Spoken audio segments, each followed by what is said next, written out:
Ever feel like you're just surrounded by noise online? Mm. Like you're shouting into this void and nobody can even hear you. It can definitely feel that way sometimes, right?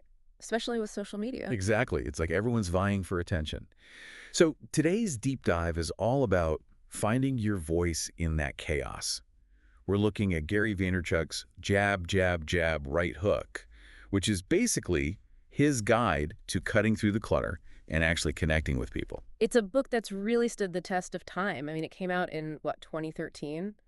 And it's even more relevant today. Absolutely. So we're going deep into excerpts, really zeroing in on how to craft content that truly resonates. Mm. But don't worry, this isn't about like becoming some social media guru overnight. Right, no magic formulas here. Exactly. It's about understanding the core principles. And finding those nuggets of wisdom that anyone can apply. Perfect way to put it. So one of the first things that struck me when revisiting the book was how Vaynerchuk predicted just how all-encompassing social media would become. Oh, absolutely. It's not this separate thing anymore. Right. Like it's woven into every part of our lives. I mean, think about it. You see social share buttons everywhere. Mm. News articles, product pages. That video of your dog wearing a birthday hat. Exactly. Yeah. Everything's got this social layer now. And what Vaynerchuk argues is that all those traditional marketing tactics, they're kind of losing their power without that social element. Yeah, he's not afraid to say it like it is. He's like, emails, banner ads, even SEO.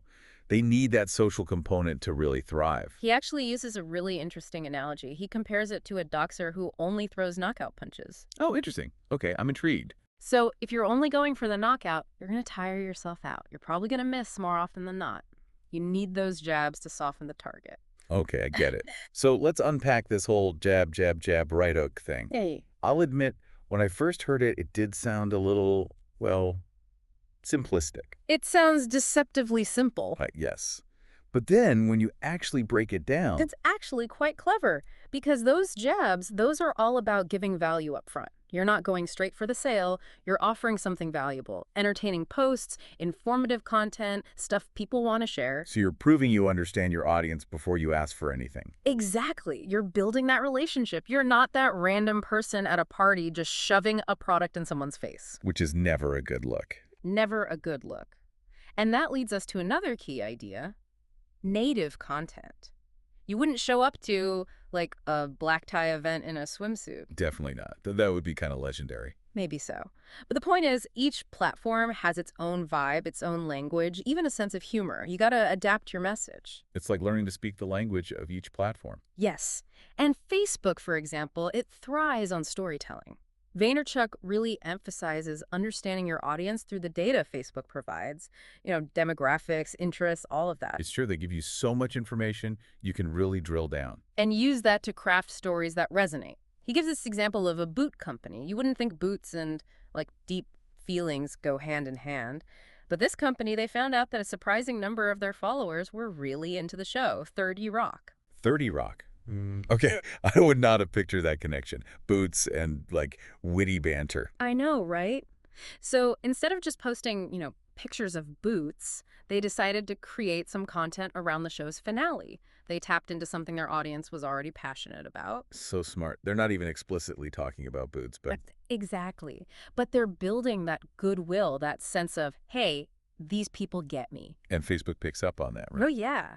The more engagement that 30 Rock post gets, the more Facebook thinks, okay, people are loving this, let's show it to more people. And then when they do post about their boots, they've already built that credibility. It's like warming up the crowd before the main act, right? You need those opening acts to get everyone excited. Perfect analogy. And speaking of different vibes, let's jump from Facebook, which is all about connection and emotion, to Twitter, which Vaynerchuk calls a marketer's dream come true because it offers this incredible thing, direct access. Yeah, you can tweet at literally anyone, your favorite celebrity, that new bakery down the street, whoever. Exactly. And that's where trend jacking comes in. Remember how we talked about that earlier? Yeah, hopping on those trending topics. Right. Well, Twitter is where trend jacking really thrives. You find those conversations that are already buzzing, and you figure out how your brand can insert itself in a way that's clever and unexpected. But that can be so tricky. I feel like it can come off as, like, desperate if it's not done well. You know, that person at the party trying too hard to be part of every conversation. It definitely can. Vaynerchuk actually gives this great example of how Seven for All Mankind, the jeans company, totally missed the mark during that 30 Rock finale. They could have done something with the number 7, tied it into the show somehow. Oh, I see. But they just went with their usual stuff. Exactly. Missed opportunity. So it's about finding that sweet spot, right? Yeah. Where you're relevant to what's happening, but you're also being genuinely clever. Otherwise, it just falls flat. And sometimes it's not even about words. Think about that Oreo tweet during the Super Bowl blackout a few years back. Dunk in the dark. Oh my gosh, so good. Right. Simple, brilliant. They weren't even explicitly selling anything, but I guarantee you everyone wanted an Oreo after that. Exactly. And that brings us to micro content. It's like those little snacks, that don't ruin your appetite. Perfect analogy. Vaynerchuk says they need to be native to the platform, non-intrusive, and when it makes sense, tap into pop culture. They should fit seamlessly into the experience. Okay, so we've got Facebook, our friend who loves a good story, Twitter, who always has the inside scoop. But where does Pinterest fit into all of this? It feels like a totally different vibe. Pinterest is interesting. Vaynerchuk calls it the platform for aspirational messaging. You're trying to create a visual story that connects on an emotional level. So instead of just pinning product photos, it's more about, Curating. You're setting a mood, reflecting a lifestyle. He uses this example of Whole Foods. Instead of just showing, pictures of groceries, they created this board called Hot Kitchens, beautiful countertops, amazing appliances. oh, I can picture it. Right. It makes you aspire to have that kind of kitchen. And suddenly, Whole Foods is part of that fantasy. It's subtle but effective. You're on Pinterest, you're daydreaming about your ideal life, and bam, there's Whole Foods. Exactly.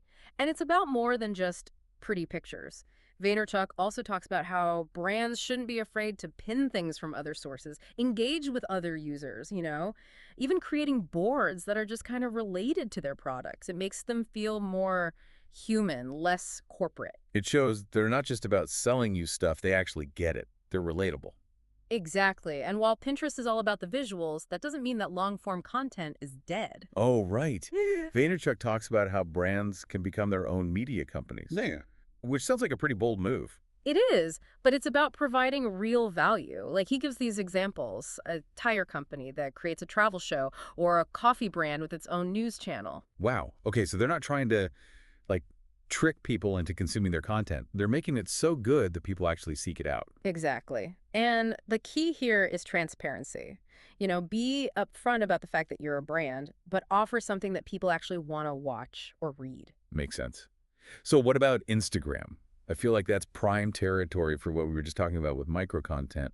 Instagram just feels like the place to be for like eye-catching visuals and those quick hits of inspiration. It definitely has that vibe, but Vaynerchuk actually has a bit of a nuanced take on Instagram. He sees the potential, obviously. I mean, the reach is incredible and it's so visual, but he's also wary of the limitations. What do you mean?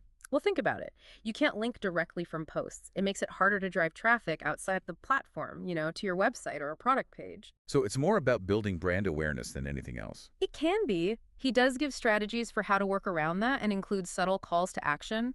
But he stresses that, above all else, Instagram is about high-quality, visually captivating content. Okay, so less about the hard sell, more about really showcasing your brand's personality through those visuals. Exactly. It's got to be that scroll-stopping content, that perfect sunset shot, that delicious-looking food, those kinds of things. The stuff that makes people hit like without even thinking. What? We've all been there. Yeah. So we've talked about Facebook, Twitter, Pinterest, Instagram. What about Tumblr? I feel like people don't even talk about Tumblr anymore. Does Vaynerchuk even mention it? He does, which might surprise some people, but he actually sees potential there, especially for brands that are targeting a younger demographic, one that's very visually driven. So how do you approach a platform that's known for being a little less polished, Yeah. with all those niche communities? He describes Tumblr as a visual diary for your brand. Interesting. I like that. It's a place to really let your personality shine through, connect with people on a more personal, less curated level. So what does that look like in practice? What kind of content thrives on Tumblr? It's about variety. Photos, videos, quotes, articles, even animated GIFs. You can't forget those. True. Tumblr is practically synonymous with GIFs. Exactly. And don't underestimate the power of community on Tumblr.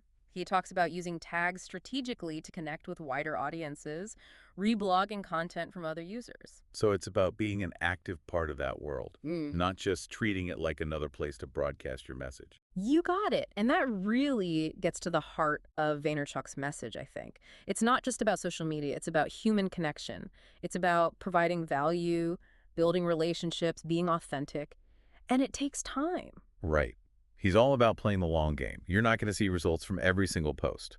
Those jabs, they're about building trust. Exactly. And that trust paves way for those powerful right hooks. Yeah. That's when you get the sales, the brand loyalty, the real long-term wins. So it's not about being the loudest voice in the room. It's about winning over the crowd. Perfectly said. And the key to winning over any crowd, understanding them. So as you think about your own social media strategy, ask yourself, what's one thing, one surprising piece of content that would genuinely resonate with my ideal customer? Now that is a question worth pondering. And on that note, we're going to wrap up our deep dive into Gary Vaynerchuk's jab, jab, jab, right hook. Thank you so much for joining us.